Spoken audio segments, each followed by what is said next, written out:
Hello everyone and welcome to another video. Now I recently had a bit of bad news that also turned out to be good news. It's no secret that I don't keep everything I test on this channel, and after regretfully selling my Intel Arc A750 online, I was both concerned and relieved that the buyer wanted to return it weeks later.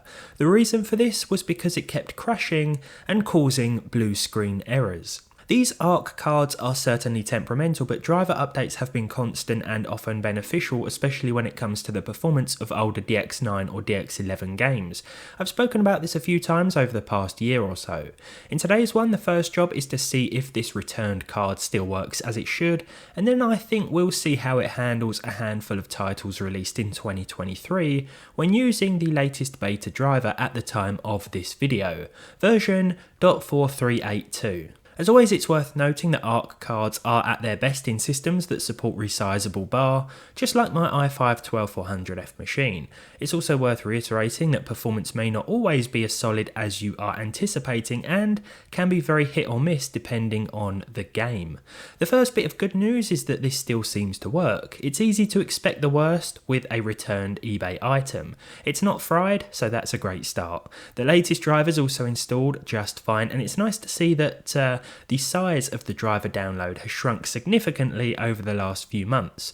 There'll be no more selling of this card though, and I'll be hanging on to it until it stops working for real. I'll have a 30 game 1080p mega benchmark soon, but for now let's focus on some of the latest games. The first is Hogwarts Legacy. Now we live in a time where it's hard to tell if in-game performance is affected negatively by the drivers, the hardware in use, or just because the game is not very well optimised.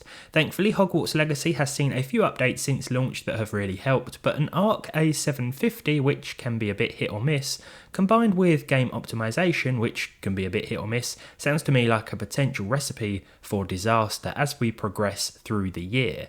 For our first result here though, I'm happy to report that the frame rates were pretty solid in terms of an average, but there were the usual dips and drops in busier areas. Sons of the Forest at high next, and this is running with DX11, the only game tested today to do so.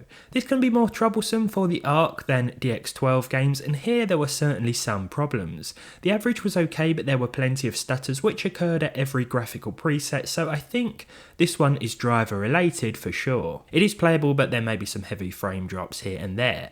At this point I've been using the card for a couple of hours with no blue screens or crashes as reported with the return, but everyone's system is of course different.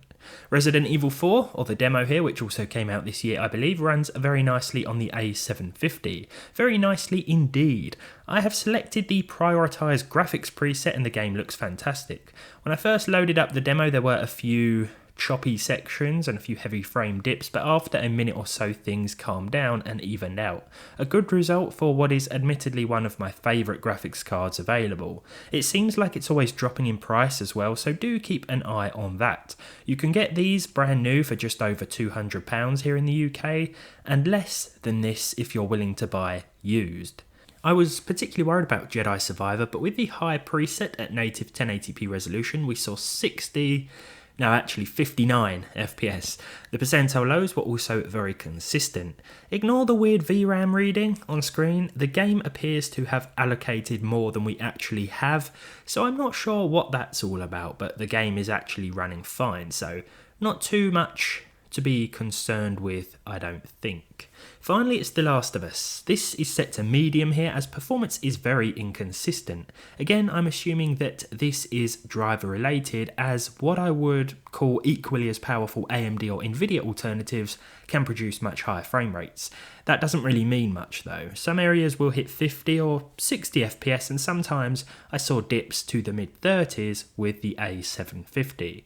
I personally think that drivers can and will resolve some of these issues, but we'll have to wait and see. Overall, I'm glad my Arc A750 is back at home where it belongs, in fully working condition no less. It'll be staying here and I'll be sure to test it more often with future driver updates and modern game releases. Thank you very much for watching then. If you enjoyed this one, leave a like, leave a dislike if you didn't. Let me know if you use an Arc graphics card in 2023 and how well or not very well it performs for you. Subscribe to the channel if you haven't done so already, and hopefully I'll see all of you in the next one.